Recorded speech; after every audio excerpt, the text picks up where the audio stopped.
ada seorang sahabat, ada seorang tabi'in baru masuk Islam, orang Badui. Terus udah selesai masuk Islam, dia diajak naik haji, berangkat ke Mekah. Udah selesai semua rangkaian ibadah haji, dia ngelihat di dalam Masjidil Haram ada kajian, ada taklim. Waktu itu ustadznya selebgram, namanya Abdullah ibnu Abbas. Followersnya udah banyak lah. Abdullah ibnu Abbas ini sahabat yang kata Nabi hibrul ummah, tintanya umat. Artinya semua ilmu umat Islam tintanya dari dia, Abdullah ibnu Abbas. Anak muda, masih muda, tampan. Gimana nggak tampan, keluarga besar Rasulullah kan, masih ahlul bait gitu. Udah gitu aura ulamanya, aura kesolehannya, jenggotnya jenggot tipis gitu, nggak setipis saya juga sih. Terus cuman nggak pakai kupluk Nah ini Ibnu Abbas lagi taklim di Masjidil Haram. Ditanya sama laki-laki Badui tadi, itu siapa? Kata temannya, itu sahabat Nabi namanya Abdullah bin Abbas. Oh, lagi ngapain mereka? Lagi taklim. Akhirnya dia penasaran, kepo, datang hadir dalam majelis ilmu. Pas dia datang, ternyata taklimnya udah selesai, tinggal doa penutup udah selesai. Salaman satu persatu, paling belakang dia datang, salaman. Udah selesai salaman, dia lupa dengan nama yang tadi disebutin. Tadi namanya siapa ya? Namanya juga orang Badui. Badui itu kalau kita orang kampung banget lah, orang pelosok. Dia lupa. Akhirnya dia cuma ngomong gini, bro, gitu. Manggilnya bro. Kalau bahasa Arabnya akhi. Jadi manggil Ibnu Abbas akhi. Padahal itu ulama kan harusnya manggil Sayyidi atau Syekh atau Maulana, tapi manggilnya akhi. Bro, gitu. Ibnu Abbas senyum. Ada apa? Saya baru masuk Islam. Ajarkan saya tentang Islam supaya saya bisa taat sama Allah. Oh, ya udah, duduk dulu sebentar, duduk. Mau nggak saya bacakan ayat Al-Quran kepada kamu? Dia nanya, Al-Quran itu apa? Dia nggak tahu Al-Quran. Al-Quran itu firman Allah. Oh, ada juga gitu-gituan ya di dalam Islam, kata dia. Ada. Oh ya udah deh, bacain aja. Dibacalah satu ayat oleh Ibnu Abbas. Dibacain ayat tentang sedekah. Baru dibaca selesai satu ayat sedekah, dia langsung stop. Hasbuk, hasbuk. Assalamualaikum, waalaikumsalam. Pulang dia. Cuma dengan satu ayat. Dia pulang ke kampungnya, dia keluarkan hartanya sedekah aja selama setahun. Setiap hari sedekah, sedekah, sedekah, sedekah. Kenapa di ayat itu dikatakan sedekah itu akan melipat gandakan harta? Cuma itu doang modal dia. Oh, berarti kalau mau lipat ganda harta bukan dagang, tapi sedekah. Dan dia believe. Kalau kita kan berlogika rumitnya. Kalau dia saking polosnya, nggak pakai logika yang rumit, pakainya iman. Oh, berarti ada cara yang lebih jitu lagi buat jadi orang kaya, bukan berdagang, tapi sedekah. Tapi dia tetap berdagang, cuman sedekahnya rajin. Setiap hari sedekah-sedekah, makin kaya raya. Oh, bener banget nih, harus ketemu lagi nih sama orang itu. Haji lagi tahun depan. Ketemu lagi. Nah, sekarang dia udah hafal namanya. Ya Syekh Abdullah, udah kenalan, udah ta'arufan. Udah selesai gitu, nanya, boleh saya ajarin lagi tentang Islam? Kata Abdullah, mau saya lanjutkan ayatnya? Masih ada kelanjutan ayatnya? Dia nggak tahu kalau ayat itu masih ada kelanjutan. Dibacain lagi ayat. Tentang apa? Ayat tentang puasa. Assalamualaikum, waalaikumsalam, pulang. Setiap 2 hari sekali dia puasa. Puasa Daud. Puasa aja. Balik lagi. Dibacain ayat tentang akidah, tentang kebesaran Allah, tentang akhirat. Tentang kematian, tentang kiamat. Akhirnya dia salaman, pulang meninggal. Coba lihat, semudah itu mengamalkan Islam, bukan karena dia punya wawasan yang luas, bukan karena dia seorang ilmuwan yang luar biasa, bukan ulama, tapi karena dia yakin. Satu ayat dia yakin, langsung amalkan. Satu ayat dia yakin, langsung amalkan. Belajar yakin. Ini yang kita coba tanamkan dalam diri kita. Setiap kita hadir dalam majelis ilmu, saya pengen dapat yakin nih. Dan gak bisa sekali kalau belajar yakin. Mungkin ayat yang sama harus berulang kali kita dengar, harus berulang kali kita resapi, kita hayati, baru muncul yakin dalam hati kita. Kalau hanya sekali, oh saya udah tahu, besok yang kemarin lagi, padahal saya udah tahu, berarti cari wawasan. Kalau kita mendengar materi yang sama atau dengan tema yang sama walaupun materinya agak sedikit berbeda, berarti kita masih belum kuat yakin dalam bab itu, sehingga kita dengerin lagi sampai benar-benar yakin. Termasuk fa inna ma'al usri yusra, inna ma'al usri yusra. Salah satu di antara kisah Al-Quran yang cukup panjang dan jelas gimana benarnya kalimat fa inna ma'al usri yusra itu adalah kisah Yusuf alaihissalam. Teman-teman kalau misalnya penasaran, nanti di rumah coba deh ulang-ulang surat Yusuf.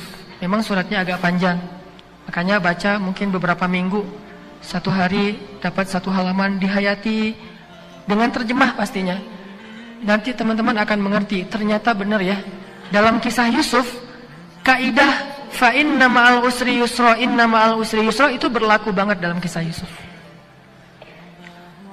Dan kalau kita membaca kisah Yusuf sampai tuntas, kesimpulannya kita akan mengatakan, untung juga dulu Yusuf dilemparkan ke dalam sumur. Kalau dia nggak dilemparkan ke dalam sumur oleh kakak-kakaknya, mungkin selamanya dia hanya menjadi orang biasa di kampungnya. Tapi dengan asbab dia dimusuhi oleh kakak-kakaknya yang dengki, lalu dilemparkan ke dalam sumur yang dangkal, cuman untuk anak kecil susah naik ke atas, ditemukan oleh musafir, dijadikan budak, diperjualbelikan, masuk ke istana, terus ada fitnah cewek di istana, masuk lagi ke dalam penjara. Oh, untung dulu dia difitnah oleh cewek itu, sehingga dia masuk ke dalam penjara. Kenapa? Justru di dalam penjara dia menunjukkan sebuah keahlian yang kemudian nanti buat dia naik, buat dia melejit manggung, eksis. Apa keahliannya? Mentafsirkan mimpi. Di dalam penjara ada sesama napi itu yang namanya juga sesama napi curhat gitu. Gua semalam mimpi aneh banget mimpinya. Disebutin mimpinya. Nabi Yusuf mentafsirkan mimpi itu, dan ternyata mimpi tersebut jadi kenyataan. Sehingga gara-gara Yusuf pernah menafsirkan mimpi dan jadi kenyataan, begitu raja bermimpi, maka raja itu memanggil Yusuf. Wahai Yusuf, saya dengar kamu itu jago menafsirkan mimpi. Coba tafsirkan mimpi saya. Semua orang-orang ahli hikmah gak bisa menafsirkan mimpi raja. Nabi Yusuf menafsirkannya dan sangat logis. Sehingga akhirnya setelah mimpi itu terbukti benar seperti tafsir Yusuf, Yusuf pun diberikan jabatan sebagai Menteri Kesejahteraan Masyarakat atau Menteri Ekonomi kalau sekarang. Dan dengan potensi itu, Yusuf menunjukkan keahliannya, meningkatkan kesejahteraan orang-orang Mesir, akhirnya naik lagi sampai menjadi raja. Berawal dari apa teman-teman? Berawal dari dilemparkan ke dalam sumur. Berlanjut dengan difitnah sehingga masuk penjara. Fa inna ma'al usri yusra, inna ma'al usri yusra. 2 kali. Setiap ada kesulitan, maka kesulitan itu membawa kita kepada kemudahan. Kesulitan, kemudahan, kesulitan, kemudahan. Dan itu pasangan, gak bisa dipisahkan. Sebagaimana pasangan antara malam dan siang. Kayak misalnya Nabi bilang gini, ini ada hubungannya dengan fa inna ma'al usri yusra. Malam itu ada beberapa potongan. Ketika potongan malam itu sudah semakin larut, sudah semakin pekat, sudah semakin hening, sudah semakin sunyi, maka berarti malam itu mendekati waktu fajar. Makin sunyi berarti sudah mendekati waktu ayam berkokok, sudah mendekati waktu matahari terbit. Kalau masih ramai berarti baru maghrib. Maghrib kan ramai nih, riuh, orang baru pulang kerja segala macam. Isya orang keluar untuk ngopi bareng teman-teman, bareng keluarga, makan, cari jagung bakar. Isya jam 10 mulai pulang dari jalan-jalan keluarga. Jam 11 mulai masuk kamar tidur. Jam 12 mulai hening, kecuali yang biasa begadang atau yang ngerjain tugas-tugas yang belum selesai, tugas akhir segala macam. Jam 1 yang nungguin bola. Jam 2, jam 3 bola selesai, udah ngantuk banget. Makin ngantuk berarti mendekati waktu fajar. Makin lemah berarti mendekati waktu fajar. Jam 3:30 atau jam 3 itu waktu yang hampir tidak ada lagi yang masih terbangun, terjaga. Semuanya udah pada tidur. Itulah waktu yang paling baik, dan waktu itulah mendekati fajar. Apa filosofinya? Semakin sulit kehidupan seseorang, semakin dekat dengan pertolongan Allah. Semakin sulit keadaan seseorang, semakin baik waktu yang paling baik buat dia berdoa kepada Allah Subhanahu wa taala. Semakin sulit kehidupan seseorang, semakin dekat dengan sebuah jalan keluar. Jadi kalau kita ngerasa kesulitan kita biasa-biasa aja, ya berarti memang kita baru diuji. Jangan ngomongin pertolongan dulu di situ, ngomongin sabar. Lalu datang lagi ujian berikutnya, bertubi-tubi. 1, 2, 3, 4, 5, dan makin susah, makin sulit, makin banyak ujian yang bertubi-tubi. Itu artinya memang semakin dekat dengan yusr, kemudahan. Dan kayak gitulah filosofi malam, semakin pekat, semakin sunyi, semakin lelah, semakin mendekati dengan terbitnya fajar. Makanya di dalam Al-Baqarah Allah juga bilang, Am hasibtum an tadkhulul jannata walamma ya'tikum mathalul ladzina khalau min qablikum massathumul ba'sa'u wad-dharra'u wa zulzilu. Bukan cuma satu ujian, 3 sekaligus. Massathumul ba'sa'u wad-dharra'u wa zulzilu hatta yaqula ar-rasul walladzina amanu ma'ah mata nasrullah. Udah luar biasa ujiannya, maka Rasul dan orang yang beriman pun bertanya, kapan datangnya pertolongan Allah? Apa jawaban Allah? Ala inna nasrullahi qarib. Kalau ujian kalian udah sulit banget, baru Allah mengatakan pastinya pertolongan Allah berarti sudah dekat. Itu maksudnya. Bukan Allah PHP ya, bukan hardcore lah ya. Allah tuh ngasih tahu bahwa pertolongannya udah dekat. Itu karena Allah tahu bahwa kesulitan kalau sudah semakin berat, memang itulah sunnatullah, pertolongannya sudah dekat.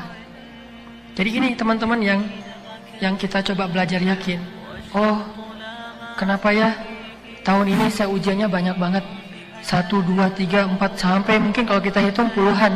Oh, berarti tahun depan sebentar lagi Allah akan mendatangkan kejutan yang luar biasa dalam kehidupan kita. Syaratnya cuma satu. Wa basyiris sabirin. Sabar, baru dapat berita gembira, surprise. Kalau nggak sabar, udah rugi dengan musibah, rugi juga nggak dapat apa-apa setelahnya. Kita nggak punya pilihan sebetulnya dalam sunnatullah, karena Allah yang menjadikan kehidupan kita seperti itu. Sebagaimana kita nggak bisa memilih antara siang dan malam. Pengen siang aja, susah. Masa kita mau kejar-kejaran matahari lewat naik pesawat, menghindari matahari kan susah juga ya. Nggak bisa kita menghindari malam. Entar lagi udah mau maghrib, matahari jangan terbenam dulu dong, gua belum selesai nih urusan sama yang ini dan segala macam. Nggak bisa. Itu sunnatullah. Begitu juga dengan ujian dan pertolongan. Itu sama dengan siklus. Tetapi makin sulit ujian, makin dekat dengan pertolongan. Begitu juga dengan kenikmatan. Kenikmatan semakin benderang, semakin nyaman, semakin dekat dengan masa